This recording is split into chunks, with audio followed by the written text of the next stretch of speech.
If people are starving in Mexico, they're going to come across, and they'll continue to come across as long as that problem exists. I'm sure that by tomorrow morning, those people that were caught will be here in this orchard.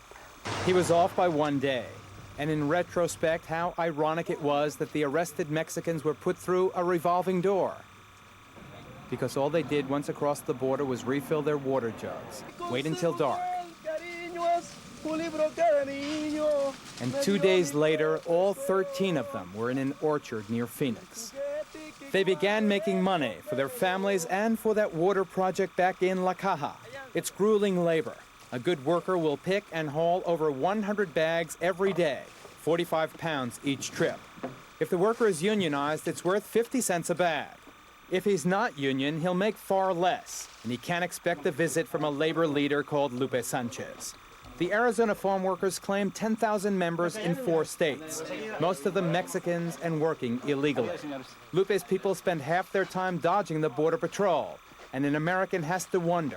They are foreigners, and they're taking American jobs. As it is now, with the kind of wages they're paying, no citizen is willing to come out and work in these particular jobs. So your position is that U.S. citizens simply will not take these jobs for the money? That is being offered. That is correct. If these particular growers were forced to pay, $7, $8 an hour, they would be able to get citizens. And it's Lupe's position that his illegal Mexicans, organized through his union, force wages up to where Americans will take these jobs. And in the process, the Mexicans are financing projects in Mexico so that in the future, they won't have to leave home. Lupe says that in every contract he signs, along with higher wages, the grower must pay 10 cents for every man-hour worked into a fund for projects like an irrigation system in La Caja.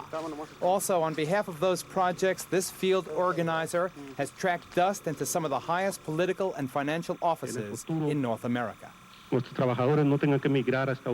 Last month, it was a private meeting with the president of Mexico to straighten out some Mexican bureaucratic red tape. And just yesterday, he was in Washington negotiating with international bankers over low-cost loans for his Mexican projects. That part of the bill be amended. He also had a meeting with people who lobby on behalf of migrant workers, and he's a familiar face on Capitol Hill. In short, Lupe seems a master at getting things done, as you would see today if you were back in La Caja. Once we drilled 9 wells in this village, nobody from this village will have a need to migrate anywhere.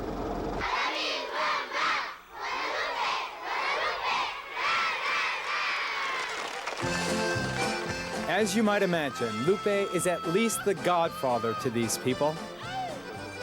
And they pay him back the only way they can. A feast a la La Caja.